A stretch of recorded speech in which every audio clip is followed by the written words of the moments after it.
Morning student, Keshav school की online classes में आपका हार्दिक स्वागत है। क्लास 12th की एग्रीकल्चर केमिस्ट्री में हम पढ़ रहे थे कार्बोहाइड्रेट, जिसमें हमने कार्बोहाइड्रेट की परिभाषा को पढ़ा था। और वो परिभाषा ये थी कि वे यौगिक जिनमें पॉलीहाइड्रोक्सी OH समूह एक से अधिक तथा एल्डिहाइड CHO या कीटोन क्रियात्मक समूह उपस्थित होते हैं, वे क्या कहलाते हैं? कार्बोहाइड्रेट कहलाते हैं। आज हमें पढ़ना है कार्बोहाइड्रेट का वर्गीकरण। तो कार्बोहाइड्रेट को जल अपघटन या रासायनिक संरचना के आधार पर मुख्यतः 3 भागों में बांटा जाता है: मोनोसेकेराइड, ओलिगोसेकेराइड और पॉलीसेकेराइड।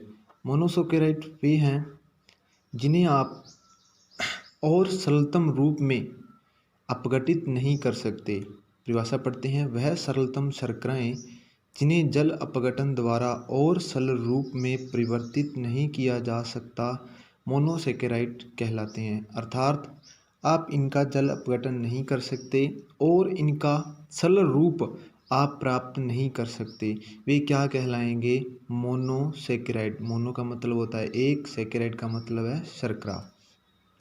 तो आप इनका जल अपघटन करके इनका सरल रूप प्राप्त नहीं कर सकते। For example glucose, fructose. Glucose का सूत्र होता है C6H12O6 और फ्रक्टोज का भी फॉर्मूला C6H12O6 होता है। अंतर इतना होता है कि ग्लूकोज में एल्डिहाइड ग्रुप प्रेजेंट होता है और फ्रक्टोज में कीटोन ग्रुप उपस्थित होता है। दूसरी बात, मोनोसेकेराइड के नाम के अंत में क्या लगता है? ओज लगता है। और 3 कार्बन वालों को क्या कहते हैं? ट्राइओज। 4 कार्बन वालों को टेट्रोज और 5 कार्बन वालों को पेंटोज। जैसे ग्लूकोज, फ्रक्टोज, इन सभी के नाम के अंत में क्या लगता है? ओज लगता है। सेकंड है ओलिगोसेकेराइड। वे कार्बोहाइड्रेट जो जल अपघटन पर 2, 3 व 4 प्रकार की मोनोसेकेराइड इकाइयाँ देते हैं, वे क्या कहलाते हैं? ओलिगोसेकेराइड कहलाते हैं। इन मोनोसेकेराइड की संख्या जो जल अपघटन से प्राप्त होती है 2 से अधिक परंतु 10 से कम होती है। अगर 1 होगी तो वो किस में है? वो मोनोसेकेराइड में चला जाएगा। 2 या 10 के बीच बीच होती है तो वो किस में जाता है? ओलिगोसेकेराइड में। और जल अपघटन पर अगर 2 मोनोसेकेराइड इकाइयाँ प्राप्त होती हैं तो उसे क्या कहेंगे? डाइसेकेराइड। अगर 3 प्राप्त होती हैं तो उसे क्या कहेंगे? ट्राइसेकेराइड। 4 प्राप्त होती हैं तो उसे क्या कहेंगे? टेट्रासेकेराइड। डाइसेकेराइड का उदाहरण है सुक्रोज।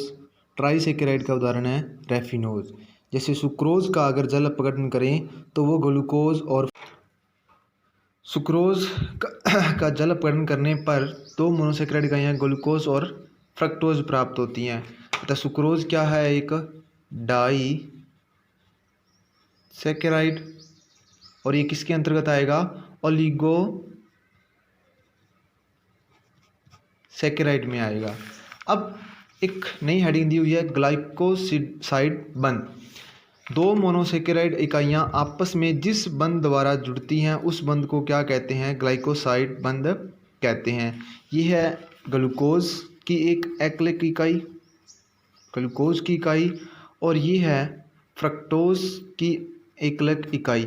आपस में ये जिस बंध के द्वारा जुड़ेंगी उसे क्या कहेंगे? ग्लाइकोसाइड बंध।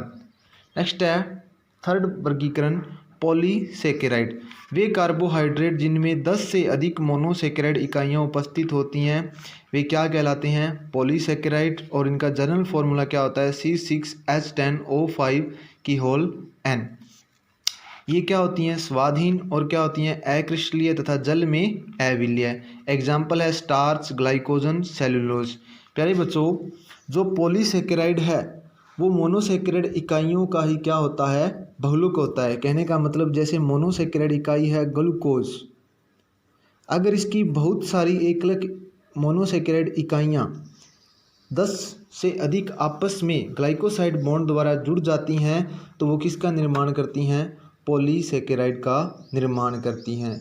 एक बात का और ध्यान रखेंगे कि जो पॉलीसेकेराइड होते हैं वे क्या होते हैं, स्वादहीन। कहने का मतलब अगर ग्लूकोज की 2 या 3 मोनोसेकेराइड इकाइयाँ हैं तो उनका क्या होता है, स्वाद होता है, और वो स्वाद आपको पता है कि वो कैसा होता है, मीठा। लेकिन जैसे जैसे इनकी संख्या बढ़ती जाएगी ये क्या होते जाएंगे, स्वादहीन होते जाएंगे। धन्यवाद।